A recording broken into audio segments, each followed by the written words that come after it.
Okay, it says I'm live. Um, Unfortunately, it's on my Chromebook instead of my phone, so looks like crap. I don't know how to show this, how to make it work any other way. I don't know why I can't actually pull it up on my main computer.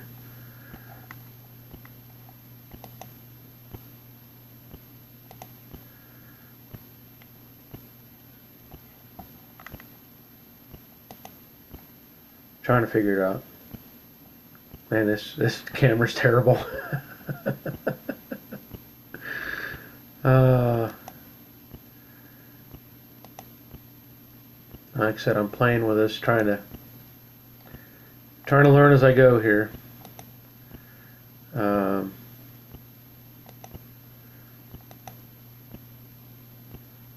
guess. Yeah. Hey, Charles. I never looked better. I'm trying to see if I can pull it up on my computer at home. I don't understand why I can't see it.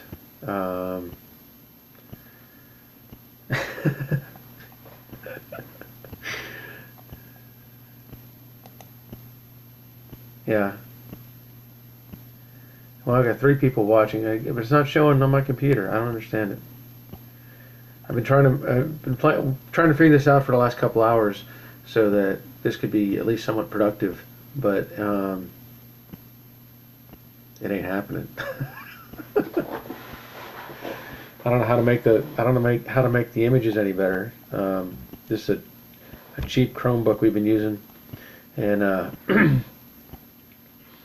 I tried to use an old laptop, but it wouldn't register. I don't even know if it has Wi-Fi capabilities. It's a very old laptop. So let me see here. That's strange. I don't know why it's not. Anyway. So this is my attempt at a live stream, and I've been looking over the YouTube things, trying to get some answers, and it seems weird to me that I mean, y'all can pick this up and look at it. To me, it should be showing up on my page on my YouTube channel, but I don't see it.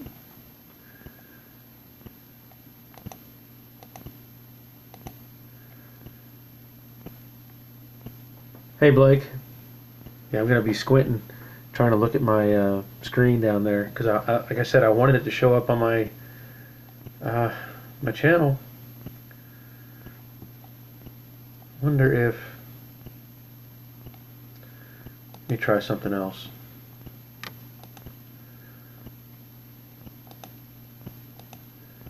So how y'all doing tonight?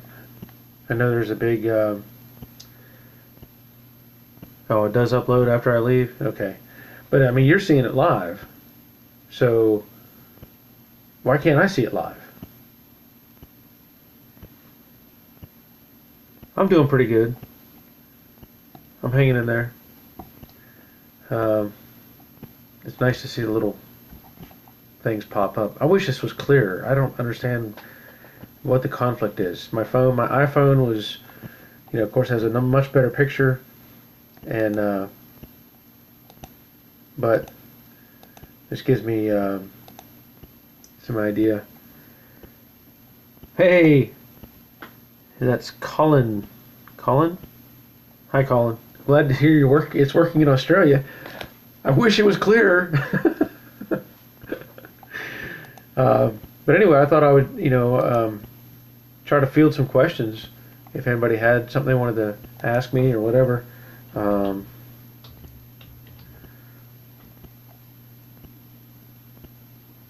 they go on the page later. Yeah, okay. Let me see if I can get something going here.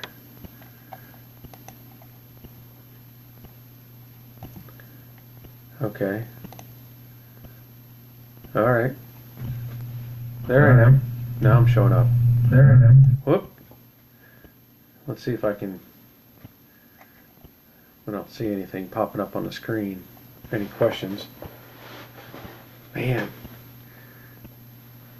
Yeah. Hey, Barbara. All is well. Hope all is well with you as well. As well. Well. So I don't know why it's okay. It's on. Okay, there it is. Now I'm getting some questions on my live chat. Let's see. Blake, what's next after the Brooklyn Stang? Well, that's a good question. I'm probably. I think I still have lined up I think it's a '69 Chevelle SS 396 4-speed car that I'm supposed to be doing. Pretty sure that's still on the agenda. But otherwise, if not, then I will be working on the more on the '68 Coupe, trying to get it going. Want to get the quarter panels replaced on it, the tail panel, and get it closer to. I'd like to be able to drive it this year sometime. And of course, the Camaro, the basket case Camaro that's sitting there waiting. I want to get it moving as well. But currently, I'm waiting on parts for the Brooklyn Pony, not from the owner, but I'm waiting for the powder coated parts to come back. And I guess I don't know what the timeline is on that. So wait for that to happen. But anyway, yeah, basket case. Odds are that I'm gonna do all the sheet metal work on it, get it back together, and probably sell it as a roller, unless I just get the idea. I've got a 5.3 LS sitting in the garage and a transmission and all that stuff.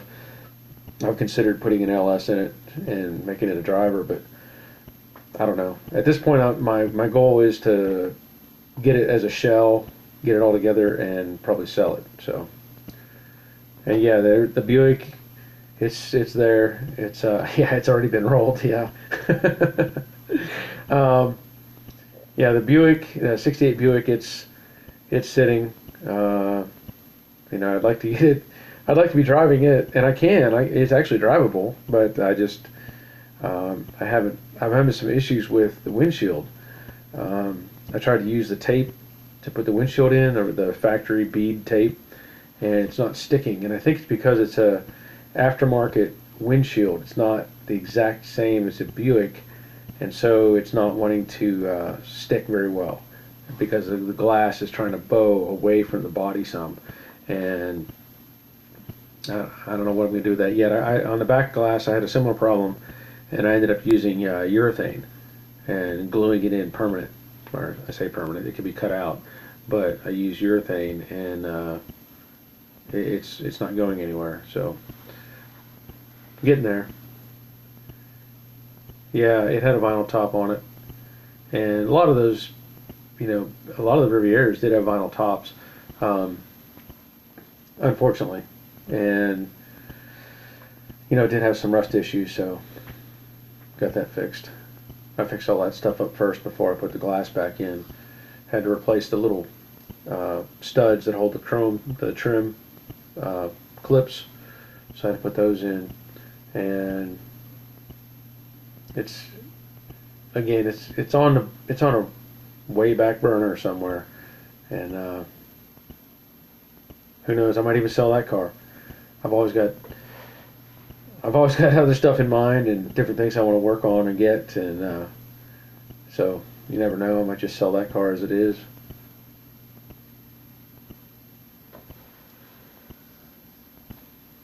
Trying to see if there's any other. Got 15 people watching. Throw me a question. I'm here to, yeah, it's been too cold. The I'm getting questions now.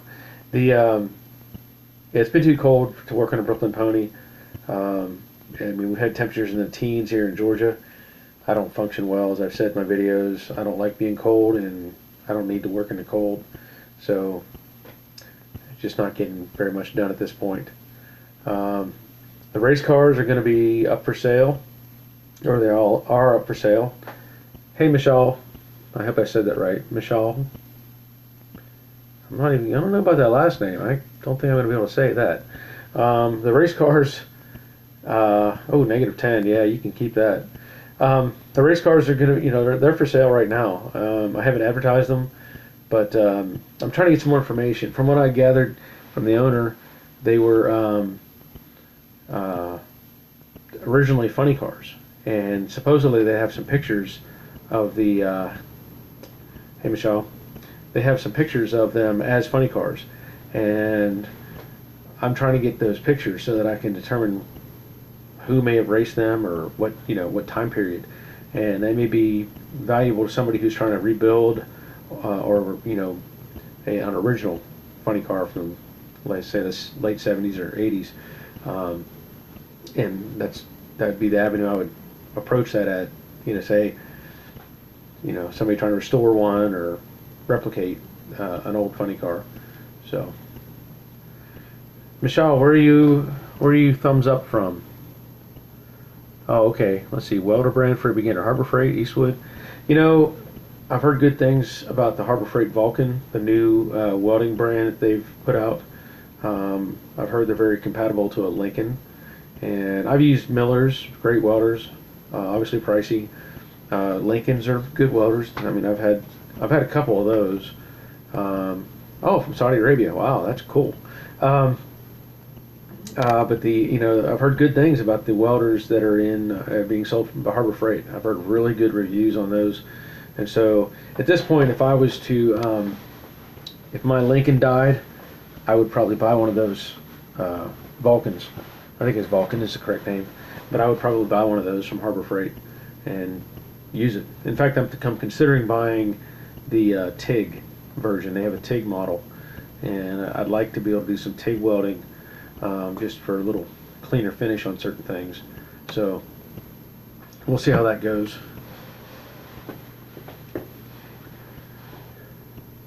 Michelle, do you have a project over there?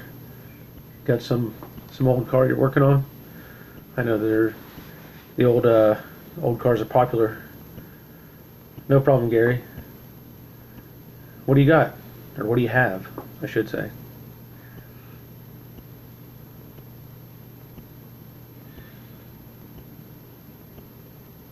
And what time is it over there? That's got to be quite the time difference. Oh, 65. Oh, Gary, UK, you have 65 Tempest. That's cool. I like those cars. Those are real cool. My dad had a few of those up at our junkyard years ago. Long gone. Hey, Holly. How you doing? Yeah, they were a poor man's GTO, but they were still a cool looking car. I mean, you could build it however you want. What would be your favorite car or a dream car? That's a really tough question. Yeah, 2 degrees. Favorite car or dream car? That's a tough question because I grew up with all these old classics and muscle cars and just all these cars around me all my life. From the time I was little, and I don't know how to do that, Nick. Let me see if I can figure that out.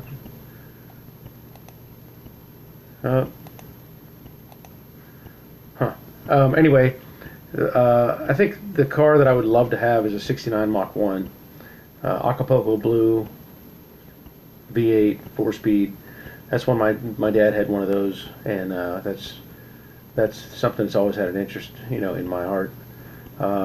Very cool, Michelle. What year Chevrolet? Studebaker, are you still rebuilding it? I don't have a Studebaker. Oh, you're talking about the one I did the video on. Yeah, that's going to be debatable. I'd have to fight with my brother to get that car, and I don't think he's going to want to give it up. Uh, 71 Mach 1 grabber blue. That's pretty cool. I like that color. I don't know. Let's see.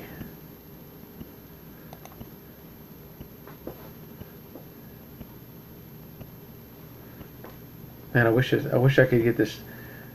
I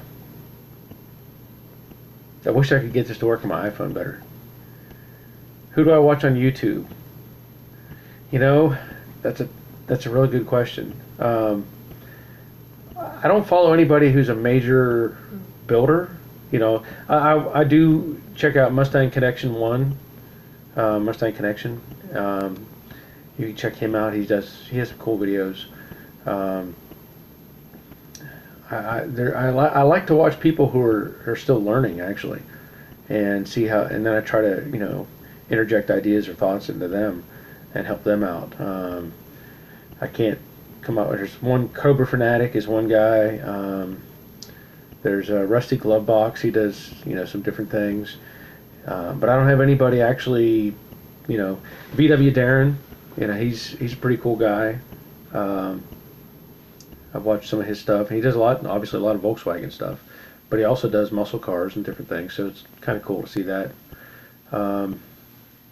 There's, it's kind of random for me, I guess. I don't know how else to say that.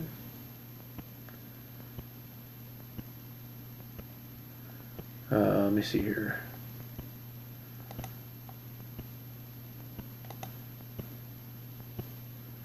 Yeah, I got somebody, I don't know who this guy is.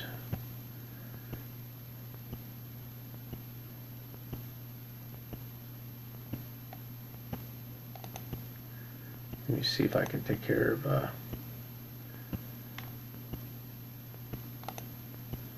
yeah.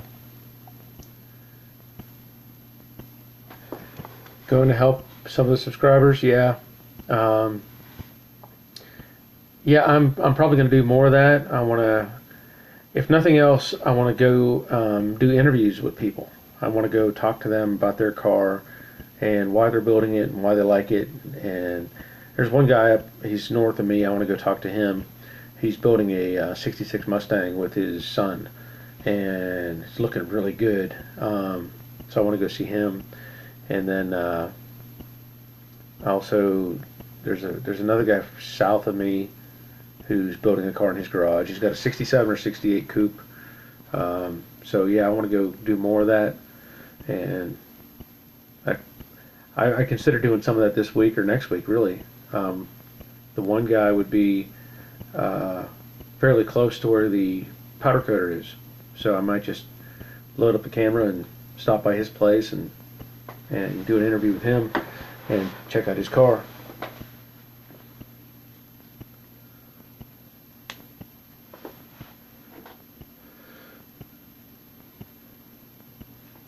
Let me see what else I got. Hold on just a second. I'm still here. I'm not going anywhere. I got nothing else planned. Where do I shop for my metal? Well, if you're talking about the sheet metal, I go to Mustangs Unlimited. That's my main thing. They're not far from me, and it's easy to go there and check out the parts and materials, and make sure they're the quality that I'm looking for. Let me see what I got here.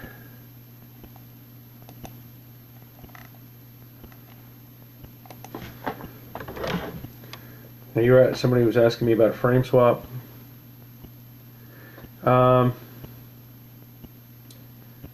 Well, that's a good question. It seems like as far as somebody building a custom or a hot rod, they always default to like an S10 type of frame. I've heard good things about the Dodge Dakota setup because of the width of the frame. It fits a lot of the older, like trucks much better. So I've heard good things about those, but the default seems to be, typically an S10. Sorry, I'm trying to type something here.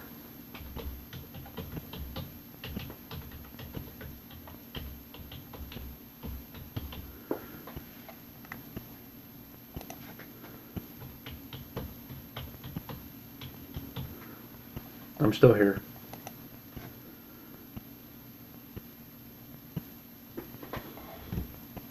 Let me see where we're at. Sorry. What welder am I using? I'm using a Lincoln 140T, and prior to that I had a Miller-Matic 130, I think it was, but I kind of burned that one up. Put a lot of hours on that welder, so got rid of that one and got the 140T. It's doing everything I want, holds up fine, runs the heat, everything I want fine. So that's what I'm using at this point.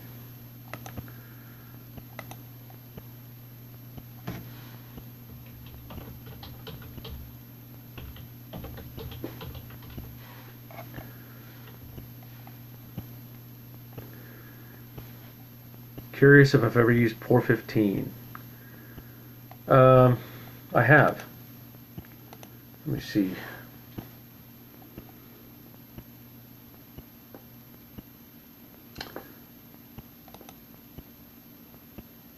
Okay. I've used Pour 15. Hold on, let me see here. Yeah, Tim, you favorite tool. I've used Pour 15, but I did it on metal that was already kind of been blasted and treated, as far as cleaned up. I haven't used it much on straight rust. I know from that experience, it's held up fantastic. I've used it on the inside of my Model A, and of course it's not out in the weather, but it's doing really well. But I like Pour 15. I think it's a great product as long as you are comfortable using it and know that it has some limitations, and just don't get it on yourself.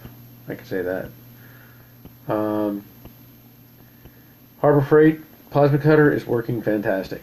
I have no issues with it. The only thing you have to keep an eye on is the tip burning up on you.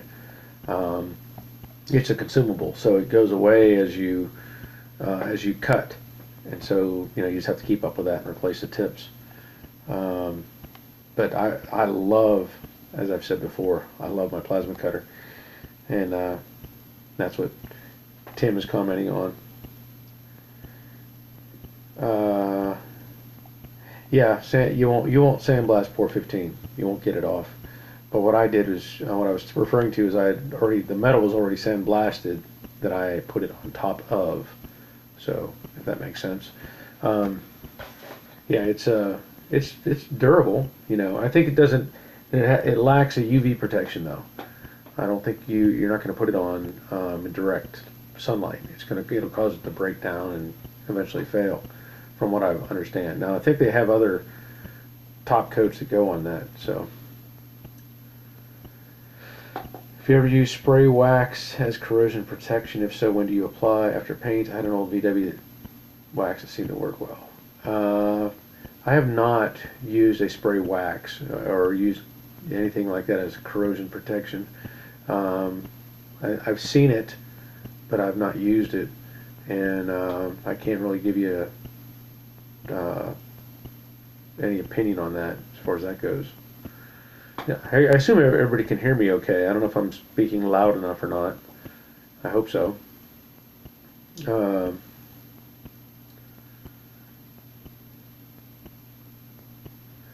Yeah, you're right, Charles. The Pour 15 it's permanent. It's not going to get it.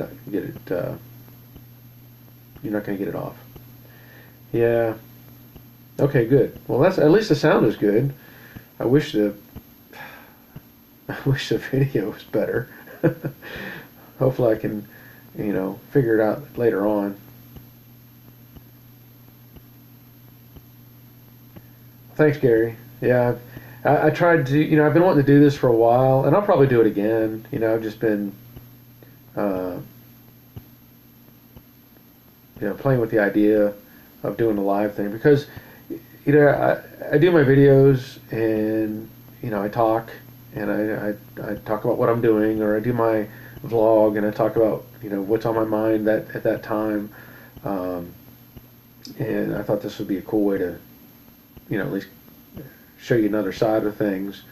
Um, so that's why I'm doing this.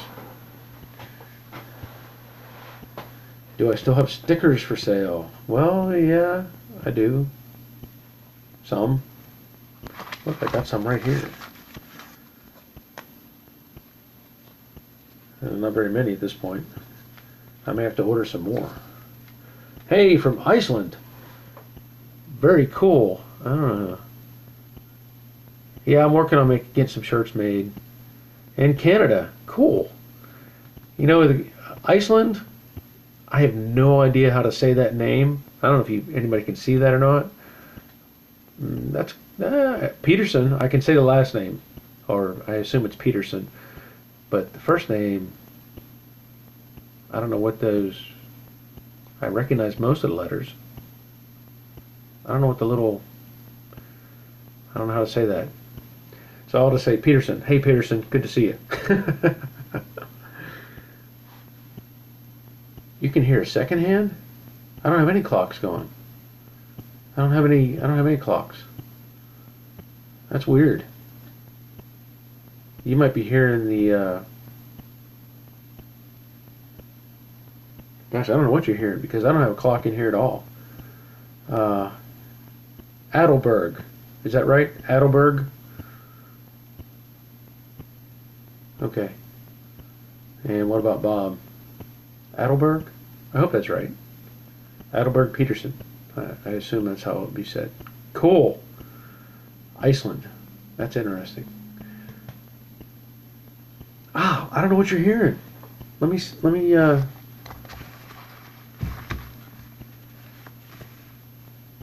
yeah, we'll work on that, Nick. I don't know what you're hearing. I really don't. Let me listen here for a second.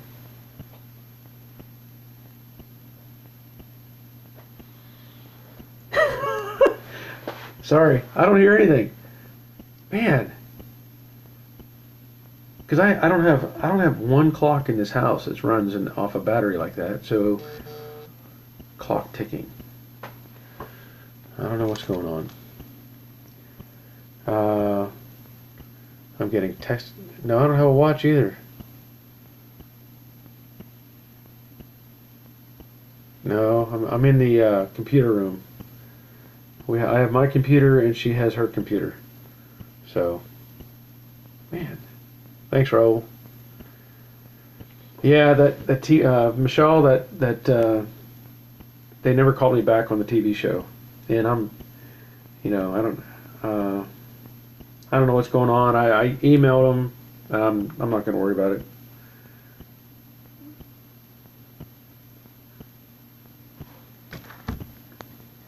Okay. Thanks, Nick. What else was there?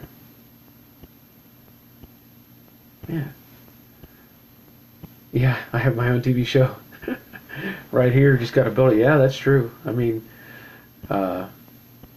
it's interesting. I've said this before in my videos. It's pretty amazing how far. Thanks, Colin. It's how far my videos have gone.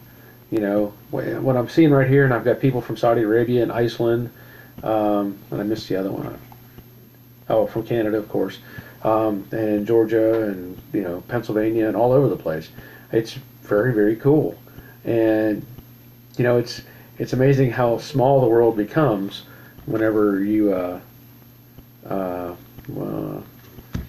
start putting this stuff on the internet.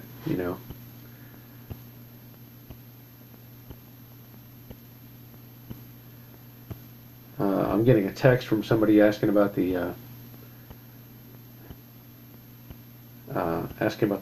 live feed. Do you think the manufacturers watch and learn from your or other problems with fit of their products? I wish they would. I don't know. I don't understand why there's so many problems with some of these pieces and parts. It's very frustrating. And I'm happy to. Hey, Classic Rides and Blake from Illinois, not Chicago. Okay, Yeah, Gary from San Diego. Hey, how you doing? But yeah, I wish they would get some input from actual hands-on guys and see what see what the problems are and watch and learn. But um, let's see. Easy going ways, funny things. Oh, thanks. What about Bob? I'm going to say, what about Bob? I guess it's Bob. Uh, yeah, I am pretty easygoing as far as working on things goes. And there are times I do get frustrated, um, but for the most part, I feel like I'm pretty laid back. I don't get very excited over things. Uh, yeah, AMD, UAV drone had mentioned AMD. I did help out with one project for AMD back years ago. They were building a panel for a 64 Plymouth or Dodge tail panel piece, and I helped with the development of that a little bit, and also with a 66 Charger. We had a trunk pan that we built. We built that black Charger for a guy, and they gave us the very first pan to fit, and so it did fit, and we were very happy with that. Do I like the 2015 model of Mustangs? Yes and no. The only problem I really have with the Mustangs, I prefer the what, '05 to 2010, that generation, just because the back of the car is flat.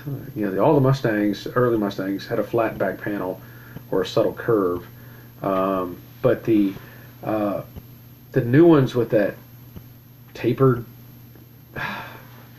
taillights, it just doesn't do it for me. I mean, if I could take one of those and put a earlier model tail panel on, I think I'd like it a lot better. But I just don't like the way the tail end of that car looks. Yeah, patents might be a problem, Charles. You're right, but still, they have to have these parts licensed from Ford or whoever to actually build them anyway. So, there's got some stuff is perfect, and then other things, just don't fit. So, yeah, aftermarket parts are really difficult. And if you have, Colin, and if you can get original tooling, you're much better off. Raul asked where I'm from exactly. Well, I'm in Georgia, south of Atlanta, and that's about as close as you're going to get, or me telling you my exact location. But that's where I'm at. Have you ever tried? I guess you want to say Clecos. Is the word you want to say? Crazy horse, crazy 11,000. Yes, I've used Clecos many times. I haven't. Actually, yeah, I am fairly close to the big game tonight, Gary, but I'm not going to go to it. But no, I have used Clecos. I don't use them very often in the building cars, but I have a box of Clecos and my own Cleco pliers that I have out in the garage. I just don't really get a chance to use them. Do I go to the Moultrie swap meet? Never been. I've had some people take take cars that I've had my hands on down to the Moultrie swap meet, but I have not actually gone there. The difficulty for me is my regular work schedule is I work weekends, so I work Friday, Saturday, Sundays, and at my regular job, and I just don't have the opportunity very often to go to stuff like that. I do other stuff on weekends as well. So, hey Nathan, you made it. I'm back. I'm back. I'm back. Okay. Yes, that is a great swap meet from what I've heard. I have not seen those. I have not been there actually. Um, yep. Yeah, I'm back. Sorry. I don't know why I did that. But it's back up.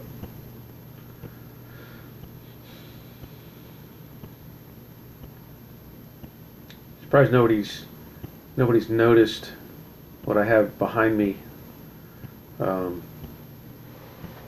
know if you can see that or not. Huh? You see that out back there behind me? Am I not there?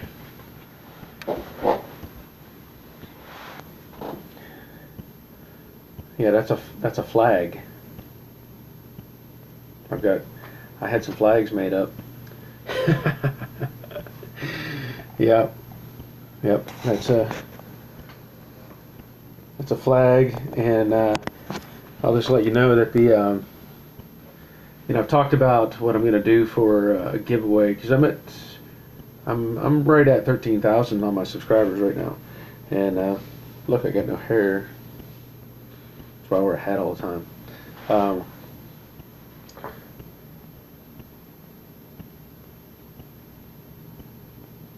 But anyway, I think when I hit 15,000 subscribers, I'm going to do a giveaway of a flag, and I think it'll be something cool.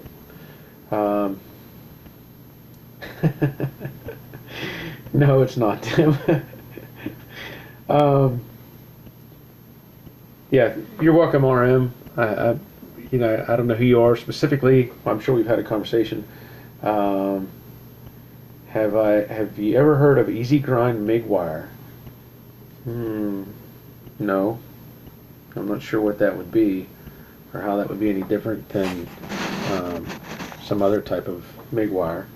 But no, I don't know what the difference would be in that, in how it would be made. It's still has to weld.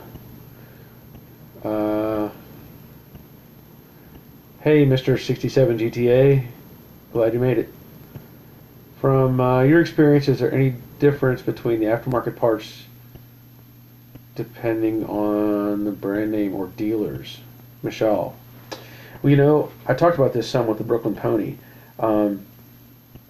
The manufacturers, some of them do make their own parts. Like Dynacorn makes their floor pans. They make a variety of pieces, like the A pillars and B pillars and all those sort of things. But I don't think at this point, or that they make their own quarter panels or fenders, because it's not cost effective for them to do that. They've got pieces out there that are close enough, in their opinion, so they will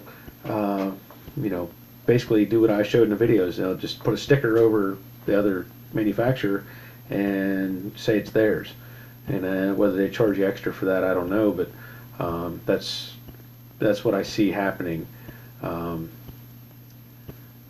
There's just there's no reason for them to have a whole new tooling set made to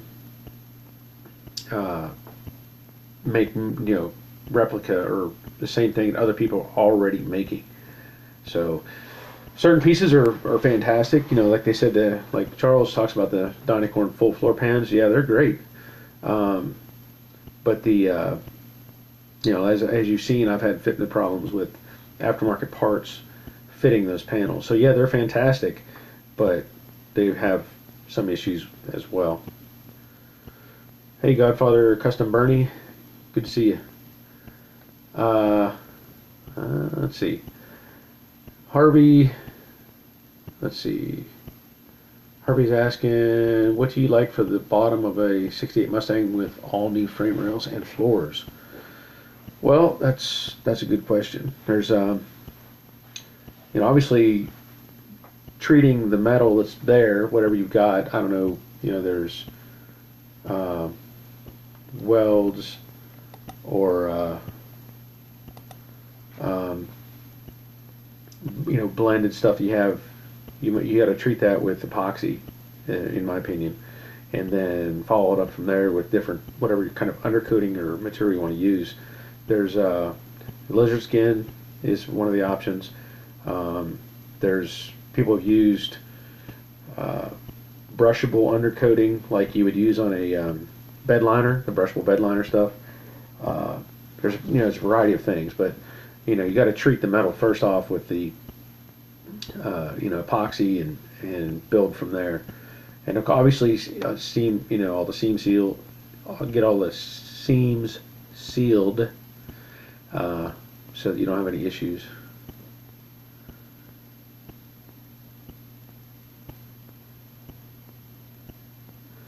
Classic Ride Society says, when I worked for a classic car company, they put a sticker over their manufacturer part and did upcharge. Other companies that bought our parts did the same thing with an upcharge.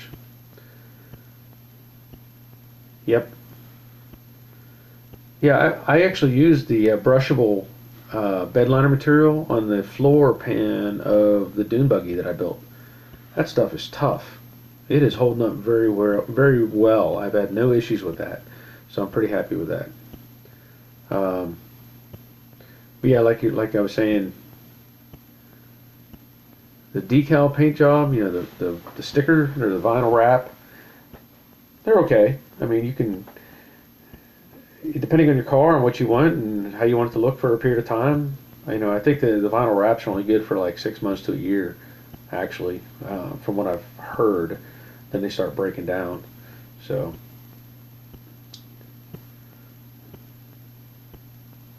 but it gives you some options as far as what you can do and different designs you can put into it. They're not cheap though. When, you know, it's not like it's going to be $500. I think to do a vinyl wrap, it adds up pretty quick when you start adding designs in. Paint gun. I don't really have a good recommendation for that. I mean, I use a 3M clear coat gun. You know, there's a variety of you know, Iwatas. You know, I can't point at one particular paint gun.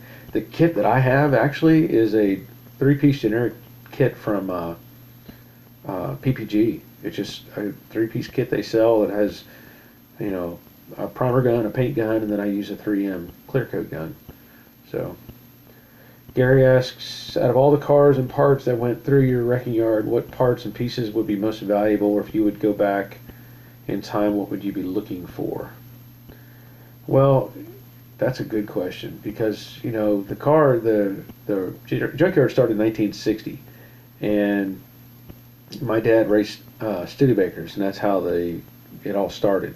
And so there were a few high dollar Studebakers, you know, but you have to be the right person to want those. And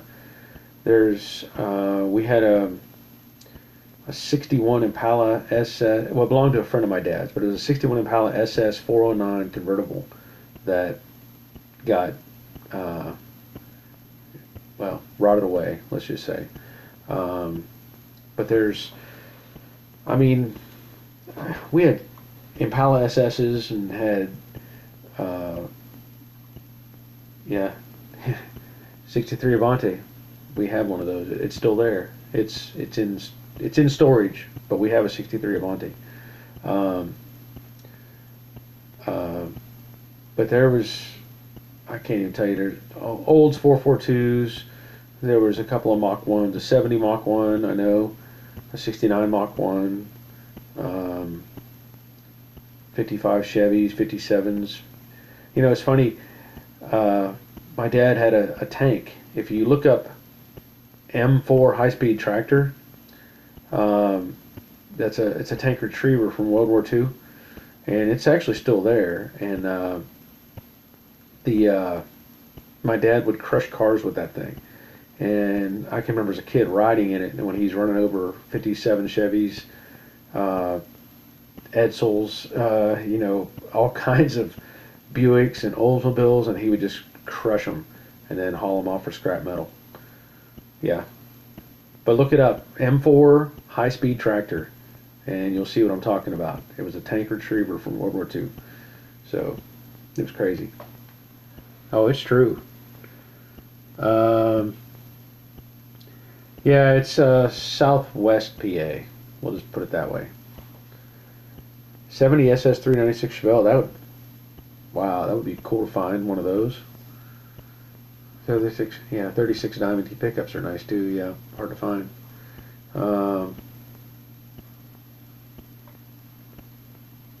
Yeah, I've seen all kinds of cars destroyed. I hate to say that, but it's true. What do I think about the 3M panel bond for the wheel opening lip area? um, rather than welding and then welding the rest of the quarters per spec. Oh, let's see. I'm not against it. The 3M panel bond is meant for non-structural panels, like if you when we used did truck beds at the body shop. You know, you had to weld the front and rear, but you could panel bond the sides, and it was very limited in their use. Now, on a classic car like that, if you're the wheel well or the wheelhouse opening, I don't think that would be a big deal.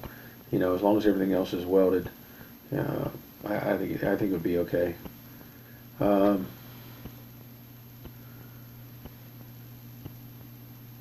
Yeah, the tank retriever definitely was something to see.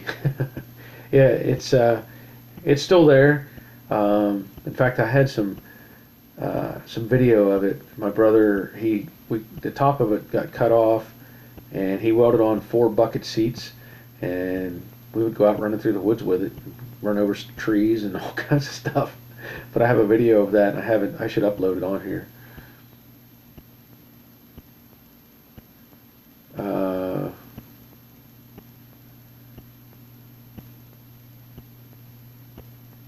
Okay. Godfather Customs 77 MBG, Limco base coat, clear coat. Yep. You're welcome, RM. RM TBC. I don't know what that stands for, but I'll just say RM. Yeah, we had all kinds of crazy stuff at the junkyard. My brother built a yeah. My brother built a dune buggy out of a '66 Impala 4-door, and we rolled the body off of it, and I think we cut 3 or 3.5 feet out of the frame and shortened that thing up, and then put a roll cage on top. And this one had, I think it had a 327 in it, and of course the Impalas had coil springs in the back, that generation, so you could cut off the back of it, and yet we eliminated the frame rails. In fact, it was like 3.5 feet. It was a short little a little dune buggy, and I think he put like 1/4-inch plate steel in the floor, welded it all in, and the back, like I said, cut off the back of the frame behind the axle, and then we had some old tires left over from my dad raced dirt track, and put those on the back of it, and some regular tires on the front. We turned it into a yard buggy. It had a steel box on the back and a hitch, and so we could tow the torches with it, and also throw tools in the back, and beyond that we'd go out running through the woods with it, having fun with it. But built a couple of those. Actually, I think he sold one, and maybe built 3 of them altogether. Yeah, I don't know about the Mustang. I guess it's a possibility. I know they were experimenting with trying to build a 4-door at one time, and then they built had some of those custom station wagons built by custom fabrication place.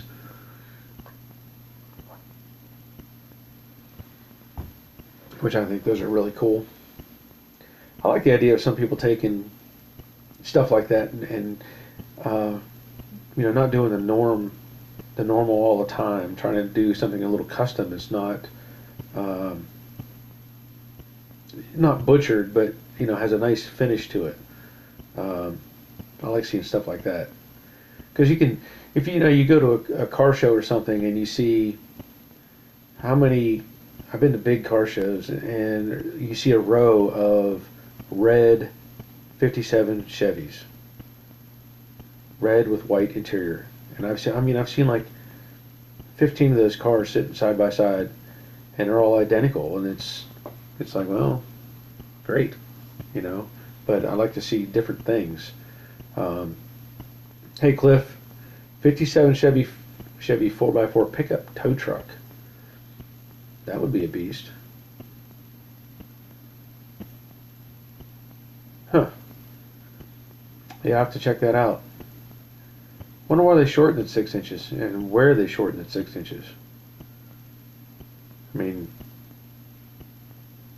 why. That seems kind of odd. I don't know why you do that, but I guess they had their reasons. Frankentruck is doing pretty good, Barbara. I've been, what did I do to it recently? I did something, oh, I got that, I bought a big chunk of steel to make a bumper out of, and I posted pictures on Facebook of it, but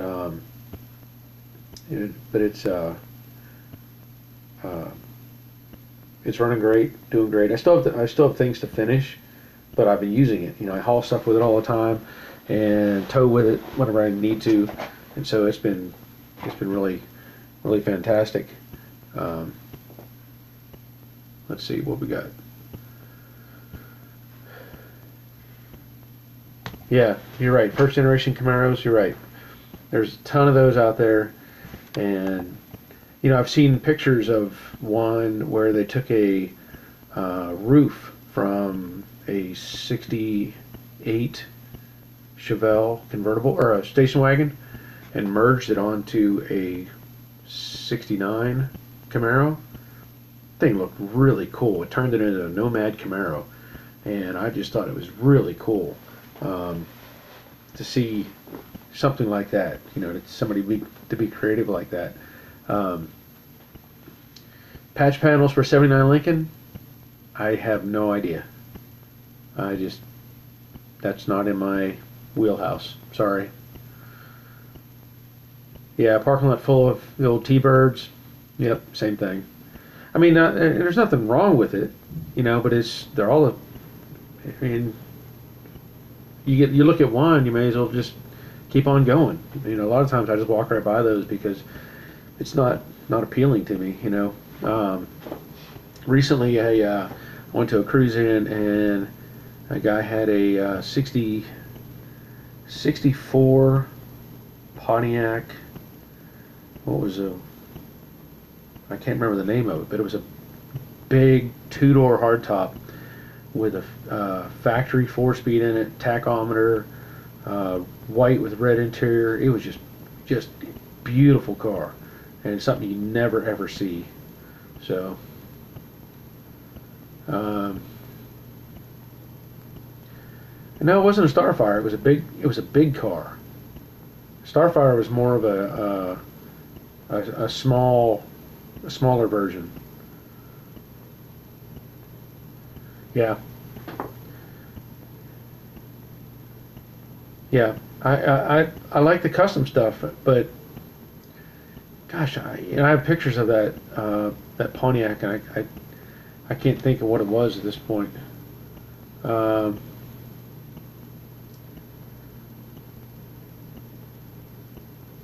You know, maybe it was a Catalina. That may have been it. It may have been a Catalina, but it was just a beautiful car. I might have some pictures of it on Instagram. I post stuff on Instagram. I don't know if you follow it or not, but I don't know if it was a Bonneville though. Let me see if I can find the pictures I was referring to. Let's see. Do I have any finished cars that I take to cars shows or cruise-ins? You know, honestly, I don't. I've taken my 55. Yeah, there it is. It is a Catalina. Catalina is the answer. There it is. I know, really great picture, right? Yeah. Beautiful car. Beautiful. But no, I don't usually take stuff to the car shows. I've had, I've taken the dune buggy, the Model A I've taken, and I don't enter it in any for a trophy or nothing, because it just doesn't interest me. Car shows are a bit of a torture for me, to be honest, because I've done so much work on cars over the years, and I look at something and I hate to say it, but I tend to pick them apart. And I don't want to do that, but if I find a car that is impressive, it's really got to be impressive. It can't just be something I don't know. I can look at door gaps, drive me nuts. Fit and finish, details, details, details. It just eats me up whenever I look at something and somebody's fawning all over a car, and I walk by and I'm like, do you even see the runs in the paint? Do you see this, or do you see the bubbles, or do you see that? And they don't see it, and so it's torture for me. So let's see here. I've got AR-15 dude. Let me get caught up here. Working on a '69 Cougar. Working on body filler. Already is all metal. Any good or metal filler? I tend to use Rage. Rage Gold is what I've been using.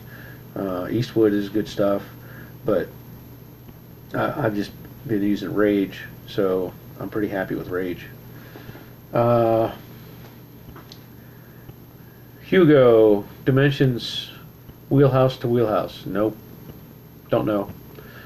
It's going to be tough for me to give you good numbers on anything. Most of the stuff I build is you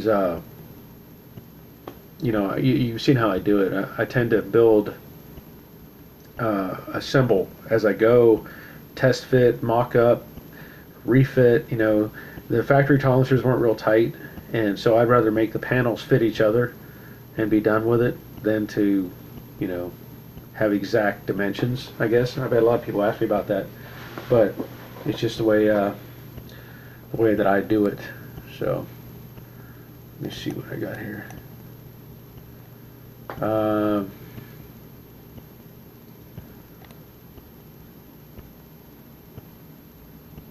At what age did I start working on cars?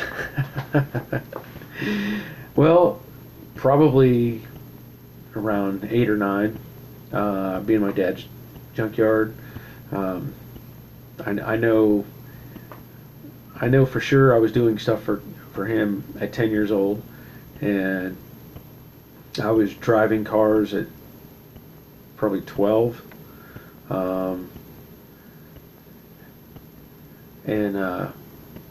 So yeah, I've been working on cars for a long time, and didn't even, you know, start pulling starters, pulling, you know, pieces and parts, and learning as I went along. And I would do a lot of experimenting as a kid, and so I learned a lot just from being around those cars. So, hey, ELSDP, hi from Ohio. I don't have a name for your name, so I know you give me a lot of thumbs up on my channel, and but it's kind of hard to throw a name at that. GM PMD, hi from Australia. Nice to hear from you. That's pretty cool. That's a long ways off. Let's see. Let's see what else. Thanks, 88 Katana. Appreciate it. Hey, Gary, now I have a name for you. That's awesome. How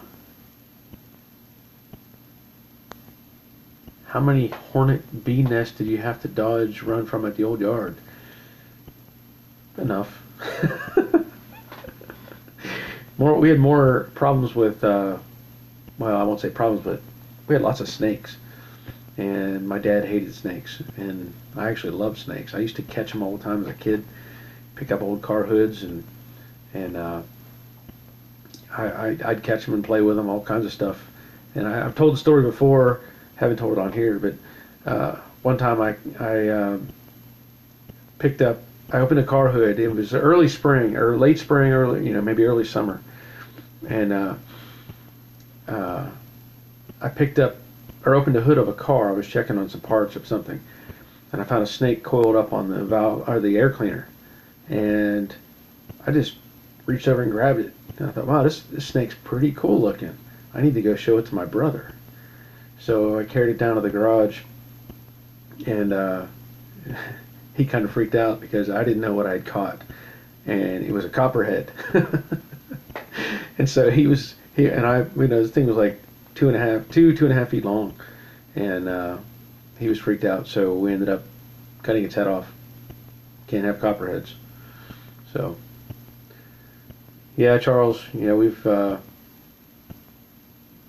we had that too. Plenty of stuff, plenty of things found in cars and tools. Yep. Yep. Yeah, we used to have, well, we had a lot of groundhogs up at the yard too. And I know a couple times I got chased by a groundhog and had to jump up on top of a car and let it, because it probably had pups and babies. And I got too close and kind of wanted to attack me, so I had to run. Hey, EST, PST. Yeah. I don't know. I don't know. Let's see. Well, I'm not going to say where the yard was.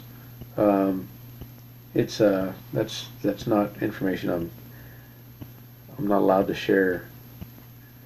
My brother would prefer I don't share that information. So, speed buggy is in storage. It's actually in my neighbor's garage. Thankfully, he's got some space over there, and he's not using it. And so while I'm building a Brooklyn Pony, he you know, he's allowed me to park the dune buggy over there. So I really appreciate that. We used to race together, and back in the 90s, we actually did some dirt track racing. And that's what, yeah, I was going to show you this. I don't know if you saw that. That's a replica of my little stock car that I had. This is a 65 Chevelle, and I had got with a guy on Instagram, and I sent him pictures of my stock car. And so I wish the video was better on here so you could see all the detail he put into this. But he built me a replica of my 65 Chevelle stock car. And anyway, this is what I basically raced this car in the early 90s with my neighbor. And so, in fact, here I'll show you. Yeah. This is a picture of the car on the track. Get that glare off of there. So that was early 90s. Pretty cool.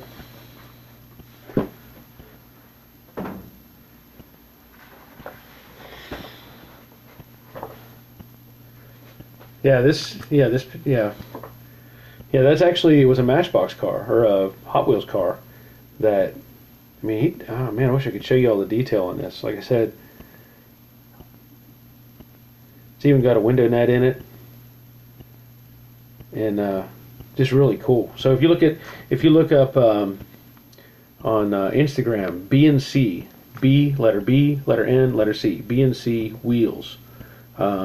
He has a bunch of this stuff that he builds these for people, and you know, this, you know, really I can't.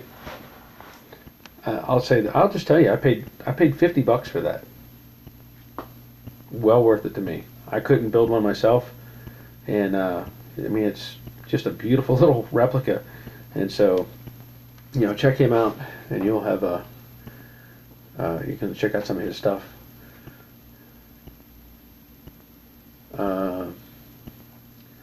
Oh wow, French Alps, Captain GSR.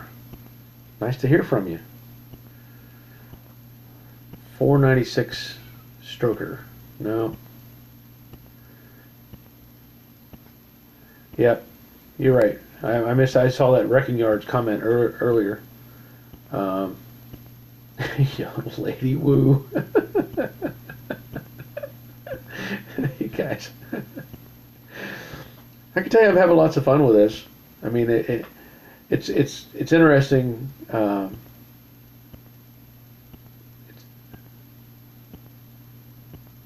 Yeah, I don't have. I've heard Eastwood paint guns are good. I have not used them, but I've heard they're good. So just about anything Eastwood makes is good. I have not heard of any really bad products from them. So if you have that on your radar, you know, I would be confident in buying one of those. Yeah, I don't really have sausage fingers. They're not that bad. Little thick. Hey Brett, I'm glad you watched that. Hope you learned something from it. 3M Accu Spray System. No, I have not.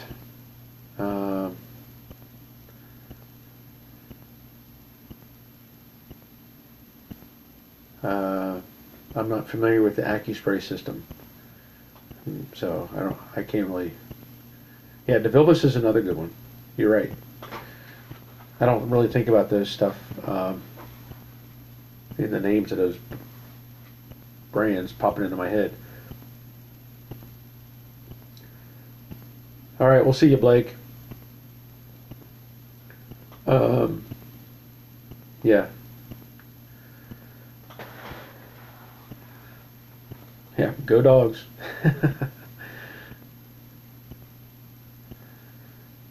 Yeah, somebody asked me about the t-shirts.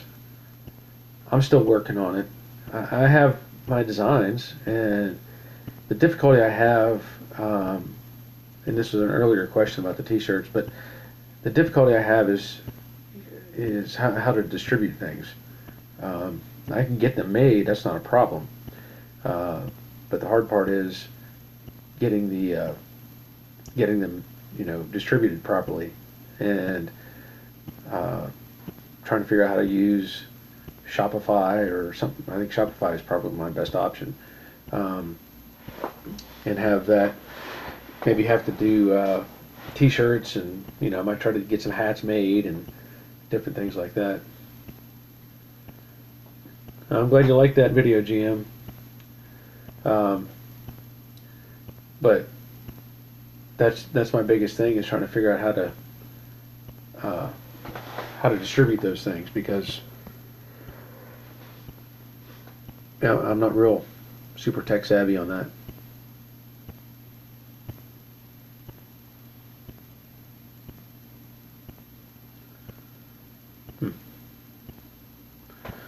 So what else is going on? Oh, cool. Yes, don't forget the thumbs up. I appreciate that, Charles. That's a good point. Yeah, I'm trying to, I know people, I've got, if I go over all my videos, obviously my percentage of thumbs up is much higher than the thumbs down. And for some reason, whatever the reason may be, somebody puts a thumbs down, and I don't know why, but I'm not concerned about it. It's just sometimes I'd like to know why they do that, so that if it's something I'm doing that they don't like, or if it's a quality video, or I don't know, because I can't improve anything if I don't have somebody telling me what they feel is messed up or not doing right. So anyway, let's see. Go fast. Well, thank you for the referral. Yeah, it's not complete, but it will be. I'll get there eventually. Yeah, that would be saving a rust bucket. That's for sure. Or at least saving the pieces I could. And I'm still impressed by the hinges on that car. They're really good shape. Yeah, thumbs down is still a view, but it's I'd like to see what I can do to improve it. I'm not, like I said, I'm not worried about why, but I'd like to know what's on somebody's mind, why they think, hey, this is a thumbs down video. I don't know.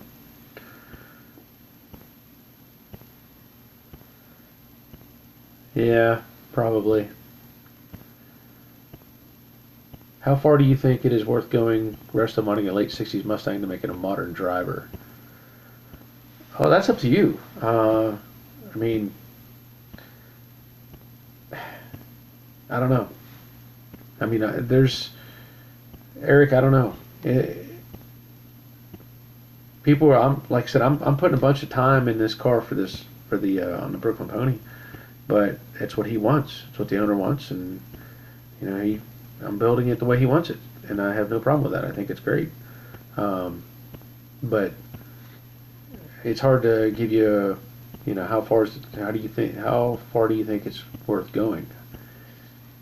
That's up to you. I mean, I actually want to take a 60 or I want to take a late model Mustang, let's say a '08 or 2010, and do that thing where you take all the sheet metal from a '68 fastback and merge it onto it. That's what I want to do. I mean, I would love to do that. I don't know when it'll ever happen, but I think that's a pretty cool. If you look, there's some videos out there of a guy who did that with that exact project, and that thing looks fantastic. So it's something that I would like to have happen at some point. Yeah, everything's possible with the Dynacorn. Just remember, though, when people see the potential for a Dynacorn, we talked about that, me and the owner of the Brooklyn Pony. It's $17,500, I think, for a body, but that doesn't include tax and it doesn't include shipping, and that adds up pretty quick. So, and you also don't get front sheet metal, and from what I understand, you still have to rework a lot of the car to make things fit. Let's see. What engine for Brooklyn Pony? I think the owner is looking at a fuel-injected 302, a Summit Crate engine, and then he's debating on what transmission he wants to put in it. So we haven't gotten to that point just yet.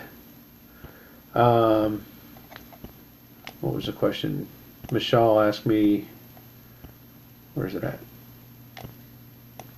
Oh yeah, what's the progress on the 68? Oh, wait a second. Yeah, the 68 is sitting. It starts and runs, and I can drive it around, but the plan is to replace the quarter panels in the back because I don't like the way they were done, and put a new tail panel in it and drive on from there. But I've been working on Brooklyn Pony so much that I haven't really done much of anything to 68, but it'll get there. Yeah, Brett, I know that is complicated. You need to look at that video though if you can. That thing is really cool. I don't know what the title of it is, but it's really cool. Yeah, the 68 is all stripped off, Charles. And yeah, the end result was I'm still going to replace the quarter panels because it's just horrible. Sam, have you ever gotten in over your head on a project? If so, what was it? I don't think so. I don't think I have. Everything I've done, I've come out ahead on. So I've had a couple times where I was a little concerned. I built a '70 model Chevy short bed Chevy truck, had a 454 in it, and I was a little concerned because I knew it would sell, but I wasn't real sure how much it would sell for, and ended up it sold for quite a bit, so I was really happy with that one. But that's the only time I was really kind of anxious about it, as to whether it was going to do, or I was going to make money on it. But I come out really nice on that one.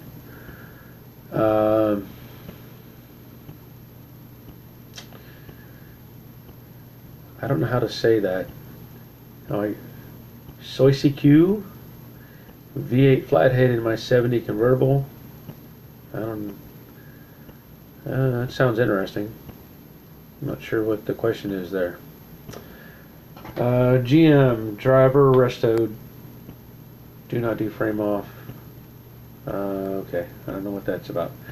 Let's see. The 68 you're talking about, is this the same one from the disc brake video? The blue one? Yes. And it's actually it's green, but it's a aqua green. I can't think of the name of it right now, but it's an original green car. Hours in the Brooklyn Pony, Gulfstream Aqua. Very good, Brett. Good answer. That is correct. No, that was not Mystique. Mystique was Acapulco Blue. Or there's another name too. They have two different names for the Acapulco Blue. But a Gulfstream Aqua is the correct answer. Approximate hours in the Brooklyn Pony?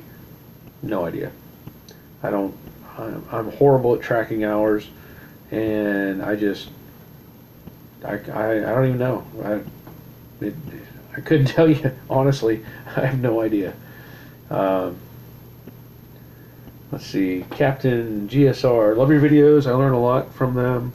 I watch them all over the world on my layovers. Thank you for sharing all your knowledge and experience of the world. Cheers. Thank you, Captain GSR. That's pretty awesome. I'm glad you like them. Am I going to any shows? There's one coming up in the spring at Stone Mountain, also one in Grovetown, Augusta. I really haven't. Hey, Mr. Fireman, good to hear from you. I haven't really.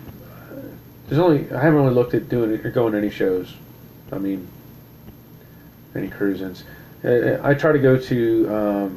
They have the World of Wheels, I believe it is, up in Atlanta. I've gone to that a few times. That's pretty cool. But no, I haven't gone to any really big shows. Do I miss the 55? Honestly, no. 55 was cool. It was a fun build, and it was. All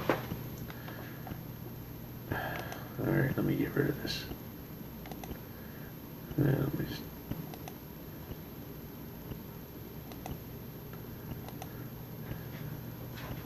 All right. 55 was a cool car. I enjoyed it. Honestly, I probably get more satisfaction out of building cars than I even get out of driving them. It's just, I don't know. I'm fascinated with reconstruction, getting them back together. I like the challenge, as I've said before in my videos. So I get most of my satisfaction from building them.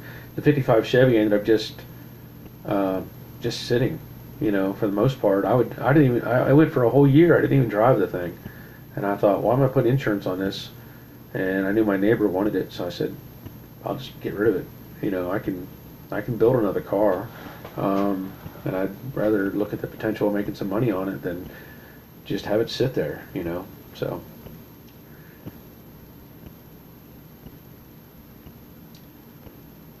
Have I thought about getting a sport? I don't know what that means, Chris. Talking about a sport roof? Oh, sorry. A spot welder?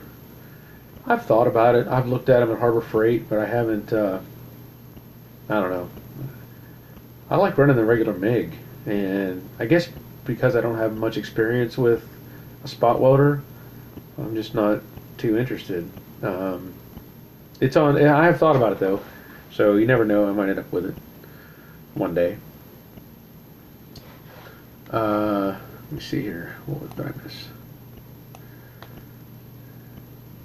Yeah, Brett. You sound like me. Much more fun to build than to drive. Yep. Yeah, I've said before. And this may not sound right, but when a car is done and it's heading down the road on a trailer or whatever, I almost don't want to see it again. It's like I've done with that chapter. Let's turn the page and start a new one. So, yeah, it's that's the way it goes. Starting to log my hours. Well, that might be interesting. Yeah, I might have to look into that. My time station, okay. Michelle, I'm trying to work on getting the suspension parts back from the powder coater.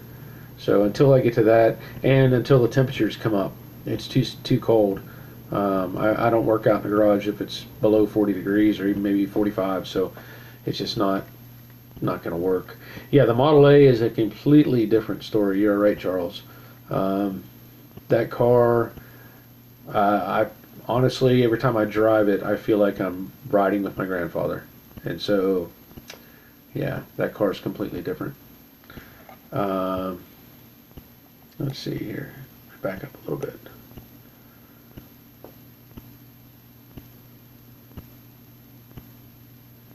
Oh, let's see.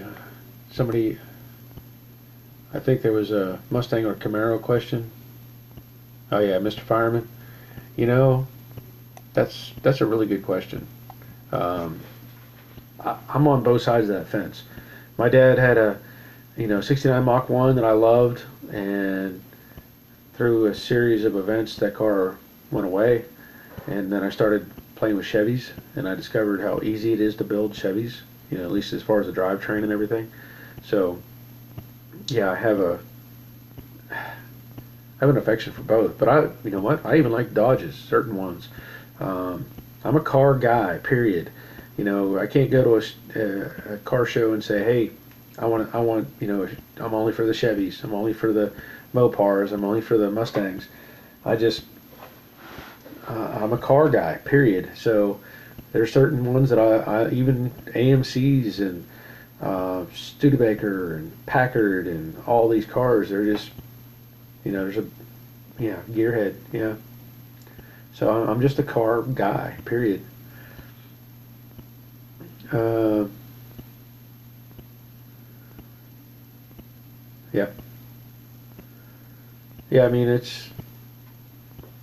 people have asked me before, what's your favorite car? I don't know, probably the current one I'm working on. That's all I can say.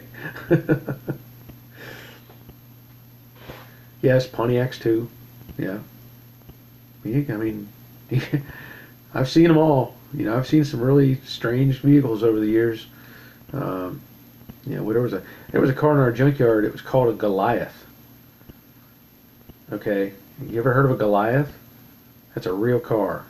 Little two-door hardtop, probably smaller than a Mustang. We had one of those up at the yard. Real oddball looking thing. Um, let's see. I'm happy with the Borgeson you put on the 68. Yes. I'm really happy with the Borgeson. The only conflict I'm going to have with that, and I'll have to address it, is the return line is too close to the header. Or I'm going to have to wrap it or put some shielding on or something. Because I'm a little concerned that the header is too close, so that could be an issue. And otherwise, great kit. I had to modify some things to get the vintage air system to work together as I showed in the video of that. But I'm happy with the Borgeson. Go fast. Thanks for doing this live feed. Yeah, I'm happy to do it. I mean, I like fielding questions. I like talking to people. You can ask my wife. I don't meet a stranger. I go places and I just start talking to somebody. Hey, we're all people. We all put our pants on the same way. At least I think most of us do. Anyway, but I'll talk to anybody. And this is kind of cool because I like to hear from people. And see what I like to I get feedback from people. Show me their projects. They'll send me pictures on Gmail or my Facebook page or whatever, and I like seeing that. I like seeing how they have learned something from my videos and have used it to make their car work. I think it's that's a good question on the fuel on the pump. I think it's actually I think it's a GM pump. I'm pretty sure it's a GM pump. I think that's what they set it up with. Pretty sure it's a GM pump. Change 3-speed manuals to automatic that looks like a stick shift. Do you or any of your viewers know where I can find that? That's a good question. I don't know. I don't have an answer for that one. Eric, what do you feel has gotten better or worse about the restoration industry over the years? You know, that's I guess that's a good question. Um,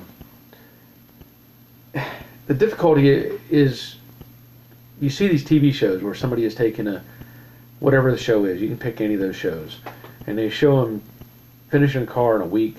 You know, in their timeline, or it probably actually takes months. So people get the false idea that you can build a car in a shorter period of time. You know, for me, I take my time. I don't, I don't get in a hurry.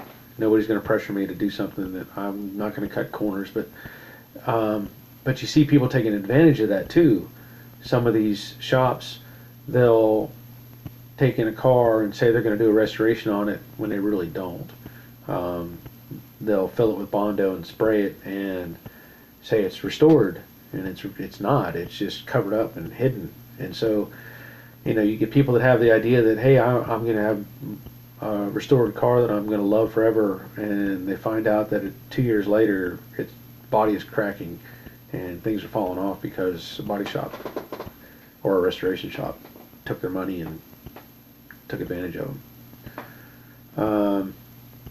Do I get customers who want their vintage or original AC restored? No, I haven't seen any of that. And if it was, I wouldn't do it myself. I'm not set up for that kind of thing. Will you do a collage of other project pictures? That would be a cool video to watch. You know, you mean like I did with the stickers? I can do that. That's kind of what I wanted to do. I wanted to have the pictures with the, you know, the sticker and their project car. And some places, you know, they don't have cars. They, you know, it's where they lived. So that was fine too. But yeah, I'm for that.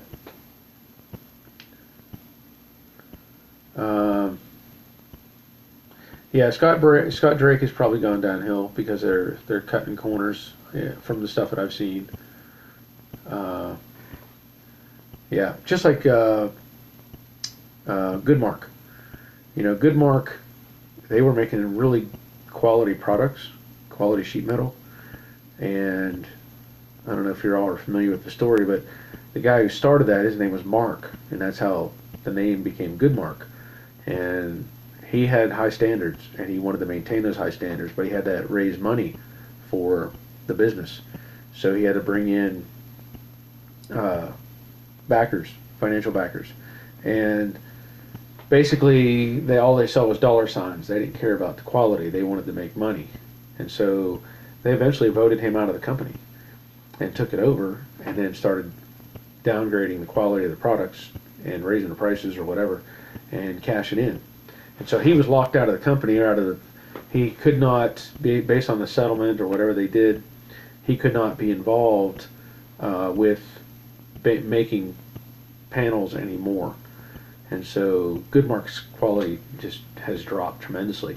But that's where AMD came from, because Mark started AMD and he said, I'm not cutting corners, I'm doing this the right way. And so that's why AMD is doing so good. Yeah, Brett, I beat you to it. Yep. Yeah, in fact, it's funny. A friend of mine who is a big Mopar nut, he knows Mark, and this guy's a distributor for AMD, so that helps me out because I can get discounted parts. But as long as it's AMD, you know, as long as they're available. But that was what I was saying earlier. Is there was a panel that they were replicating, and it was for a '64 Plymouth, and so I got to help, you know, work on that panel, so that it could be copied and remade. And then later on, we were building a '66 Charger fastback, and put in a one-piece trunk pan that was the #1 panel from AMD. It was the first one they built. And they wanted us to check it and make sure it would fit. And so we put that in a car for a project we were doing. Let's see. Do you only use vintage air for aftermarket? That's all I've dealt with. I haven't tried any of the other brands. I know there's Resto Mod Air and Classic Auto Air. I think they're all very similar as far as their products, but I've only installed Vintage Air, so it's just, and part of that's by default. Those are, I've been provided with those kits, so I put them in and I've just got used to them.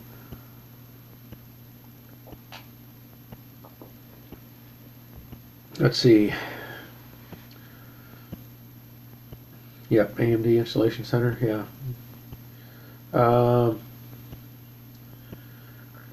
Have I used fiberglass panels? Nope. Never, never had an opportunity to use or try them, so no, I have not used fiberglass. Fat T. Best parts are originals. Yep. Yeah, the cheaper parts, they do help the hobby continue. What I find frustrating is the fact that I don't know, they don't retool often enough. You know, they figure that they're making money off of quarter panels. Now, granted, you can buy a quarter panel for $100, whatever it is, for a Mustang. And to me, what's the difference between having one that's been stamped out off a die 1,000 times? Why can't you address that thing and retool it every 300 presses or whatever it is? I have a friend who works for Kia in LaGrange, Georgia, and he has his job is to check the tooling when they make panels, and they stamp out doors, and they have lasers and all this junk set up that they stamp out X number of doors, and they recheck it, make sure it's right, stamp out X number of doors. I don't see why they can't do that. I mean, they're already making the panels anyway, you know, for a Mustang or whatever. Why can't you just double check it and retool it? It doesn't take much effort, you know, from what I've learned or seen. So, do you ever cut metal to line up belt lines, or is filler better to give those? I typically don't cut panels that way to make them. I try to get the most prominent points to line up. You know, like on a 60s, you know, the Mustangs, you know, you've got some flared out, you know, where the door is. 67 or 68 has a really high peak on the edge. It swoops back around. I may try to get that section as close as I can. Compare that to the top of the door as well. And then from there, work my way out with fillers and just make the transition points blend, because you start cutting up things and then you're going to end up with more problems, in my opinion. Resto Mod Air is part of part of Classic Auto Air. Yeah. Yeah, I have not, like I said, I haven't worked with them. Gary, when did this happen with Goodmark? Good while ago. This is probably over 10 years now. That you could probably go back and find the origination of whenever AMD started, and get an idea of when that transition happened, because it had to have been early 2000s. I mean 2000, around 2005 or so, because I know we'd started the body shop in 05, and so sometime around that period is when all that happened. So what else is going on? I'm probably soon running out of time. I've been yammering away for an hour and a half. My wife would go, that sounds about right.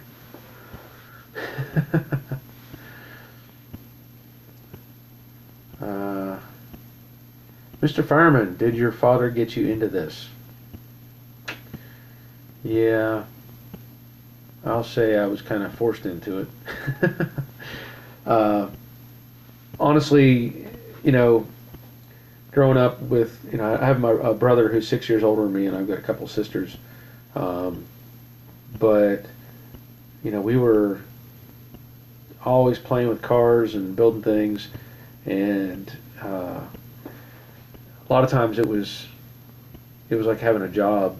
You know, a lot of people think, well, you had a junkyard, you got to do, have a hot rod or a muscle car, blah blah. No, I got stuck with driving clunkers. Um, the My dad would buy cars at auction, and in Pennsylvania you had to have an inspection sticker, and the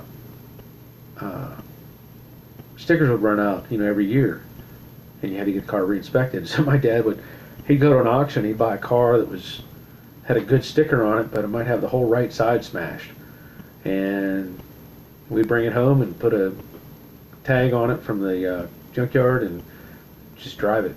And so I got to drive a lot of junkers, and never had a hot rod, never had a muscle car, and but I always wanted one, and I always tried to build stuff. And I guess in some ways, he got me into it because I could. I was always wanting something I couldn't have, so I had to, eventually find a way to scratch that itch. Do I have a favorite or least favorite phase of a project? That's a good question. All projects have different highlights or, certain times. Like, I really enjoy teardown. I like taking thing apart and kind of identifying what's wrong with it in that process. And then as I finish up something, like it panels to fit just right, and I get excited, I get more motivated at that point, because it's like, okay, now I'm seeing some really good progress, and I'm happy about it. And then of course when it's painted and everything is coming together and it's really starting to shine, that's you really start feeling that good feeling. And it's weird because I'll tend to forget about where I started from. And so, like I did with the Mystique Mustang, I showed a video of it. I made the video. The first video was I did an overview or whatever, and backing out of the garage and pulling into the garage, and then I did the same thing at the end, showing it back out and pull in. So that I just thought that was cool. For me, that just kind of it was almost like that magical thing you see on TV, and look, we did this in a week. Yeah, right. But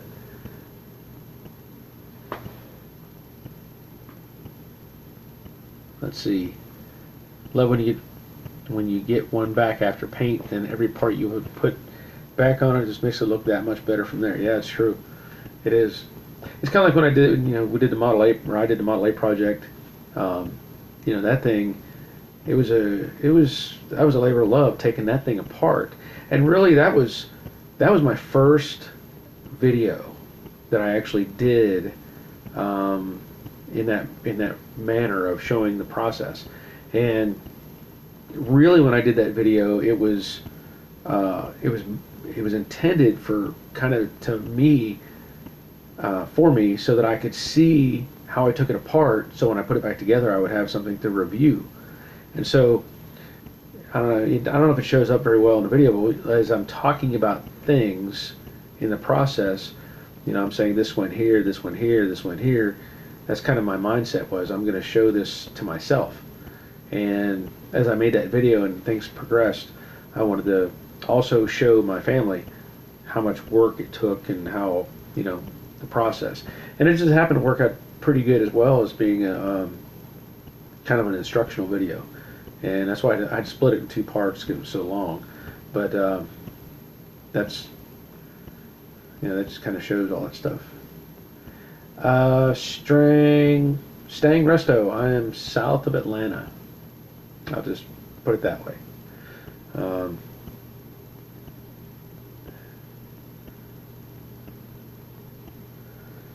Yeah, Brett. Yeah, Model Ts are scary. I've ridden in them, It's like the Rube Goldberg machine, and you sit there and all pedals, multiple pedals on the floor, and one for forward, one for reverse, and all. I watched this old man driving the thing, and I was like, no, I'm not too interested in that. That's why I like the Model A, because it's very comfortable as far as its function. It's very similar to any 4-speed or 3-speed car. Yeah, it always feels good to get stuff done. That's why I've been a little frustrated a little bit with the Brooklyn Pony, because I've been fighting with all that TCI suspension stuff, and I know I'll get it done, I know I'll get it fixed, but ideally you want to say, hey, look, here's a bolt, here's a bolt, here's a bolt, I'm done. Not, oh crud, now I gotta modify everything to make it work. But it'll be fine when it's all put back together.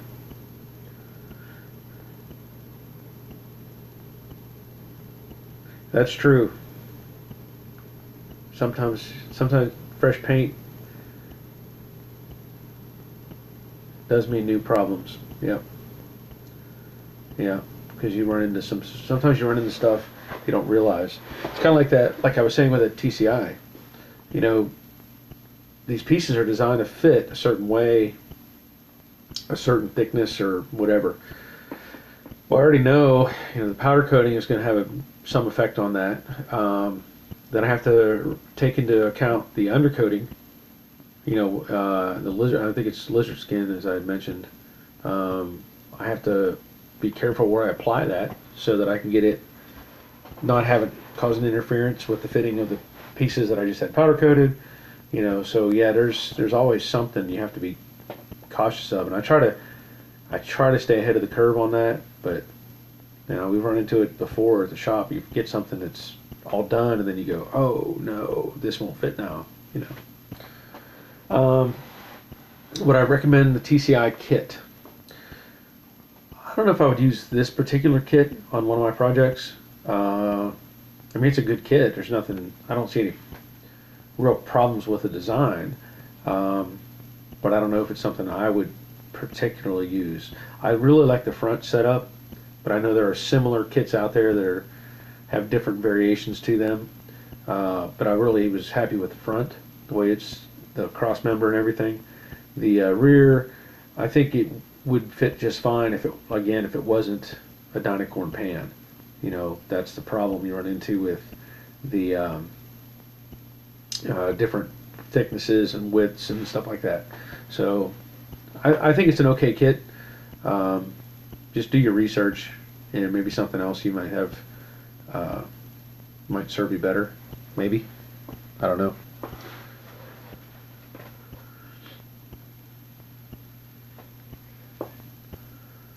Anybody got some coffee? I like coffee, but I'm just drinking water. So what else is going on? I know you're still on there. There's 47 people watching right now. Yep. Hammer and dolly skills. Hard to beat.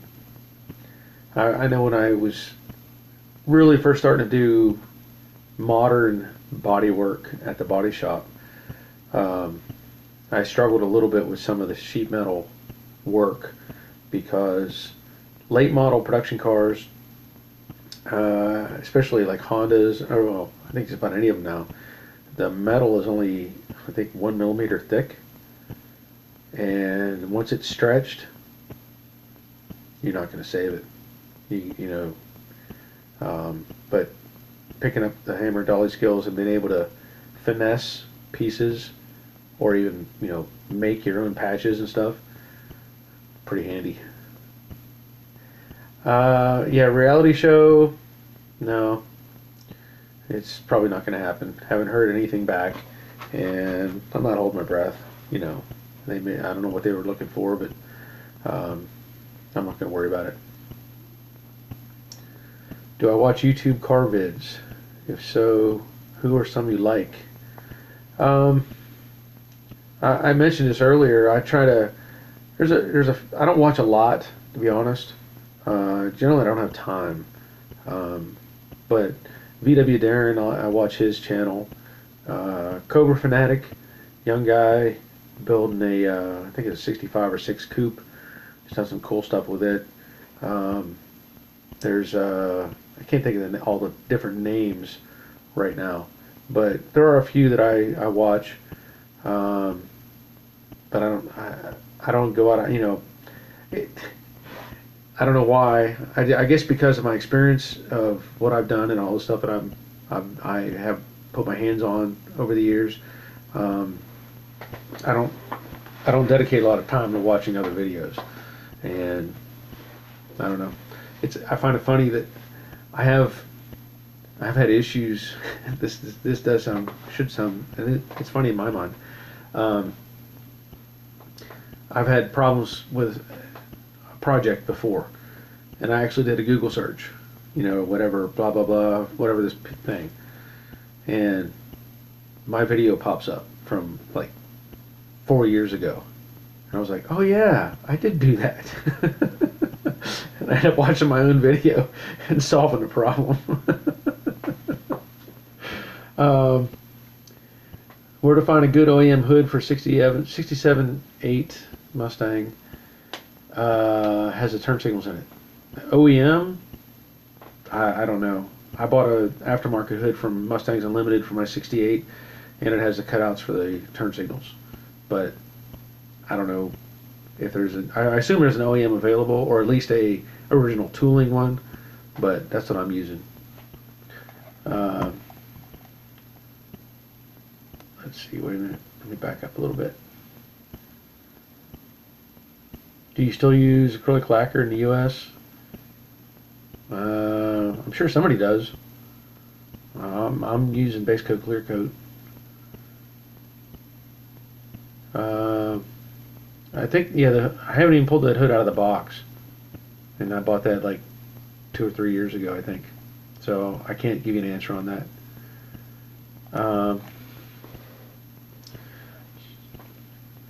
Let's see, I met you by answering a question on separating quartered roofs to roof seam. Yeah, on that Camaro. Yeah. Oh yeah, I don't know. There's, as far as OEM Ford tooling, I don't know. I don't have an answer for you on that. I need to install an upper and lower cowl on my 65 Mustang.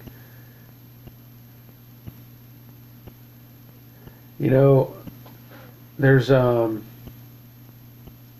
talking about adding seam sealer on the hats. Yeah, I actually do that as well. I do put seam sealer around and then repaint everything.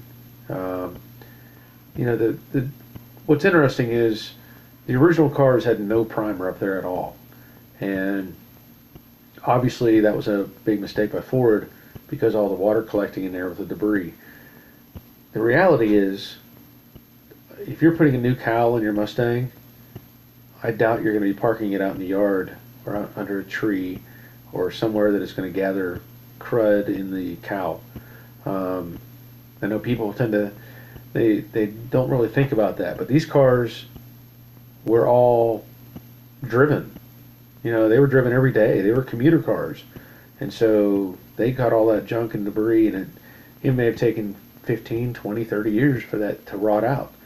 The modern metal is just as good, if not better, and then also already has a coating on it. Adding a little extra would be great, but the reality is you're not going to let that car sit outside and gather junk in it, so it doesn't hurt. But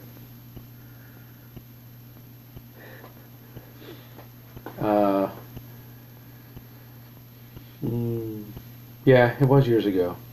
Yeah, road salt is not good. And again, like I'm saying, how many people are going to take their classic car and be driving it, on a daily basis in the winter? Not very many. I've seen, so many people put away their cars, especially up north, in the Rust Belt. People will park their cars for the winter. They only drive it on, in the summer or spring or whatever, fall.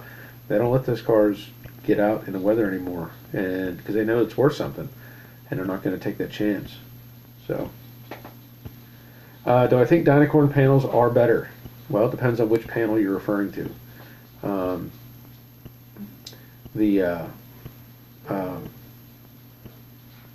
The floor pans, I think, are, the whole assembly is great.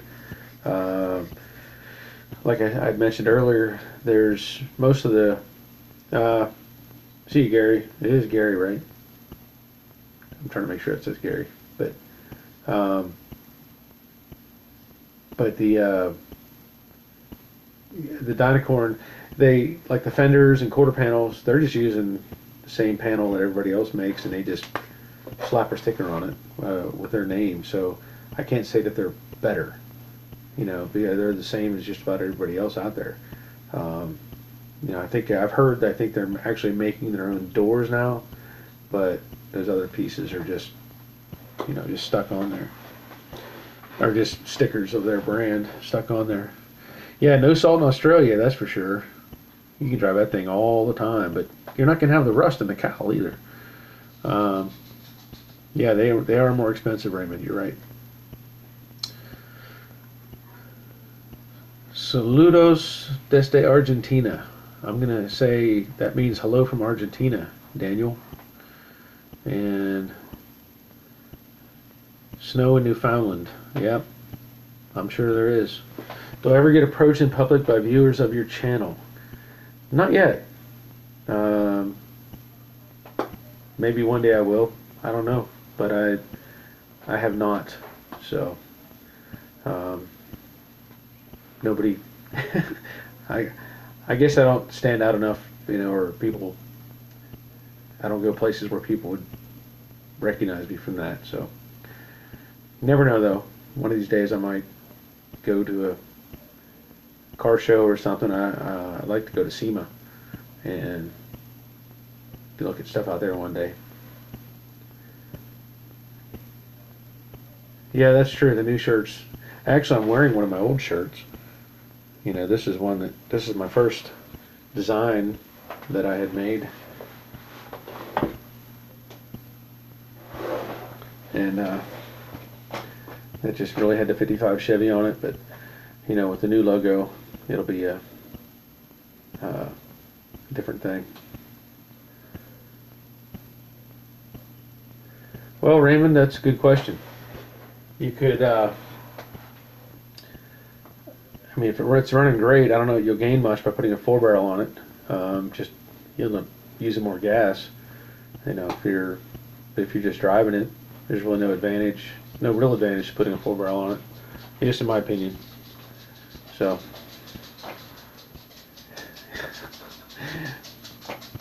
my wife is trying to sneak onto the channel. She just got home from work.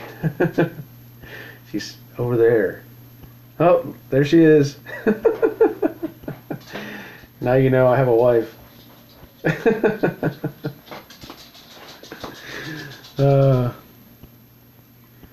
Let's see.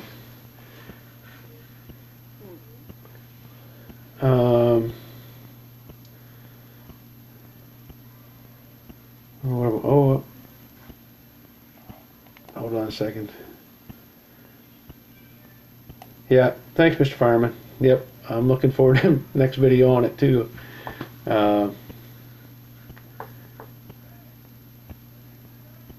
Let's see. Your jobs are very, very good. I always follow you. Argentina is okay.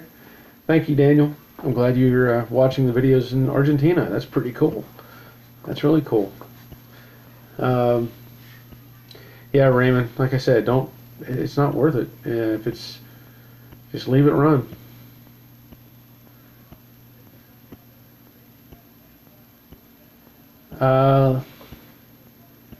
Yeah. Let's see. Do you have a full-time job? If so, what do you do? I do have a full-time job.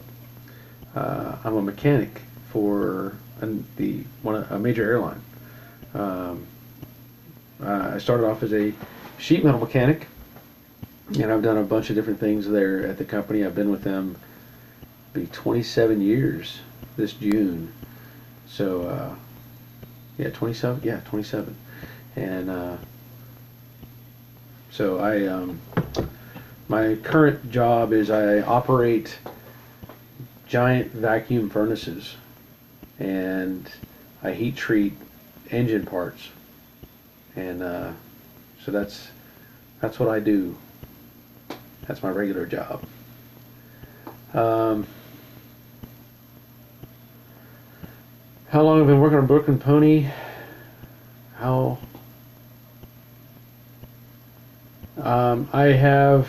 I started on it in May, and so it usually takes me about a year to do a car, and if things go smooth, I hope to have it done by this May, so it'd be 12 months. But you know, I'm not doing a lot when it's cold, and we'll see how that goes. But you know, that's kind of the timeline I'm looking at. Do I have kids, Max? Yes, I do. I have 3 kids, 2 boys and a girl. And as I mentioned, the name of the channel is Joe Daddy's Garage because my daughter's name is Joe, and so that's kind of how I named that named the channel. Let's see. Ever go cruising the coast in Mississippi? No, I have not. But I have a friend who does the cruise the coast, and he drives 64 Plymouths. Last year he took a 64 Plymouth station wagon that he fully restored. Beautiful car. All of his cars are really nice. Do I ever get burned out on a project? Probably. And that's maybe part of the reason I have multiple cars of my own. You know, I might do something on this car for a few months and then move on to the next one for a while and go back and forth. So yeah, it is easy to get burned out. Yeah, Chip Foose can get it done in a week. Yep, as long as he has 60 guys working 24-hour shifts. That's about how that works.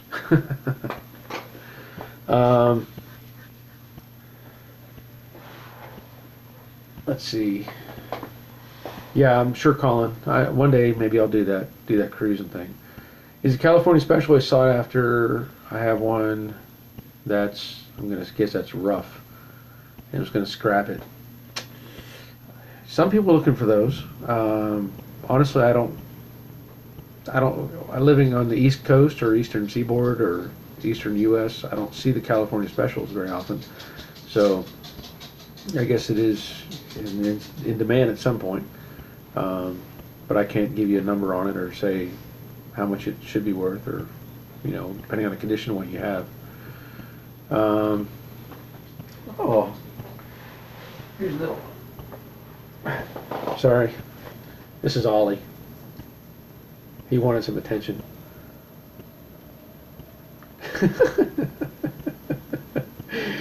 Okay. Can the 69 Dynacorn floor pan for coupe fit the convertible with modifications? I would not recommend that. I mean, you could, but your recommendations are going to be really cutting up a car floor pan, because the convertible has the inner and outer rocker panels to add stiffness and strength, and so I would not do that. I would get the convertible. Let me read that. Can they? For coupe, yeah, I would do the convertible pan for sure. Michelle, we hear every time that restoration is very expensive. What advice can you give for cutting off the expediencies and make the budget reasonable? You know, all I can say is do it yourself. I mean, learn how to do things, get your hands dirty, and get some experience. That's the only way you're going to be able to save money on that stuff. Let's see. Yeah, just painted my wife's 66 GT coupe tonight. Awesome. Thanks for your inspiration. You're very welcome. Send me some pictures of it. joedaddysgarage@gmail.com. I'd like to see it. Hi, Ellie. Yeah, convertible pan is much stronger. Yes. You have some contact to send photos of my project from now on. Thank you very much. You have some kind of... Yeah, joedaddy'sgarage@gmail.com. You can send me pictures. You know, I field questions and when I can, and I try to answer and help out when I can. Well, thank you, Raymond. I appreciate you making that comment. Like I said, give me, you know, if you're watching this and you like it, give me a thumbs up. You know, every time I get a thumbs up, that's a good thing. Matthew Watson, hey there, I watched a video you did a while back replacing frame rails and pans. Do you recommend a frame jig of sorts to replace any of the frame rails? You know, I would say if you can come up with a thanks, Mr. Fireman. If you can come up with some sort of a jigging system, you're further ahead. You know, when I sectioned out the frame rails on that light blue Mustang, you know, I didn't need a jig because they were only going to fit one way. But there's if you could come up with some sort of a jigging system, you're further ahead, guaranteed. So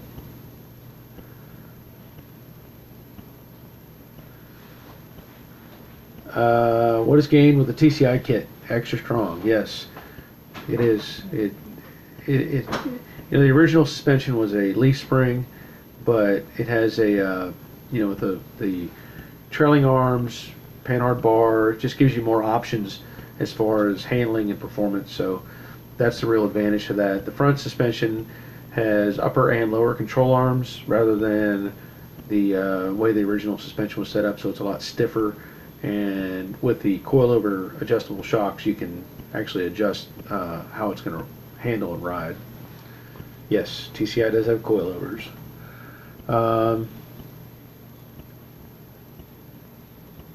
Okay, Raymond, sounds good. AR-15, how does your wife feel about all the cars around the house? She puts up with them.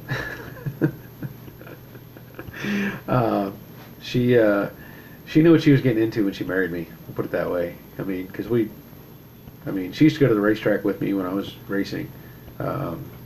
And she knew that I work on cars.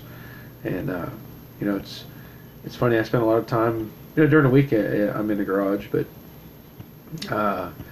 it's funny that, you know, years ago, my in-laws were visiting, and I was out in the garage till 8, 9 o'clock at night, and her mom asked her, she said, why, you know, he's out in the garage all the time. Why do you let him do that? Why do you let him do that? And she said to her mom, well, because I know where he's at. He's not in a bar somewhere. He's out there, and if I need him, I know where to get him. So she's fine with it. Let's see. My wife is a wonderful lady. Guaranteed. She puts up with me. She's got to be special. You should see if anyone do a TV show. Yeah, that would be. I'm interested in a TV show if it would be available.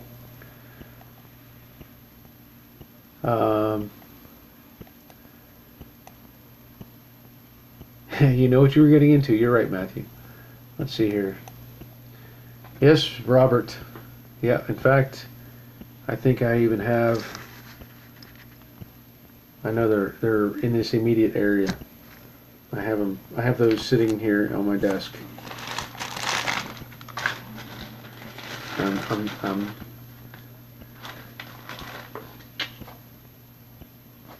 still pretty cool. I really appreciate that.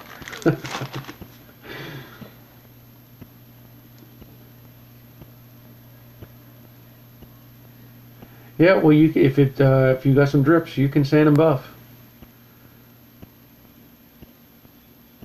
Now you say drip during the base coat. Yeah. Now, if you've already got the clear coat on, you're there. I mean, you're gonna have to wet sand and block it, and you can take actual paint sticks with like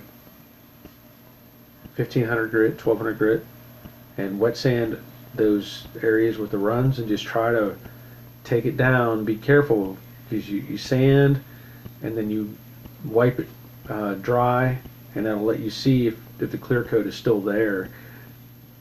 You're kind of stuck. I don't know how deep your runs or how thick your runs are, but you're gonna have to you know, just try to work that down. That's about all I can tell you.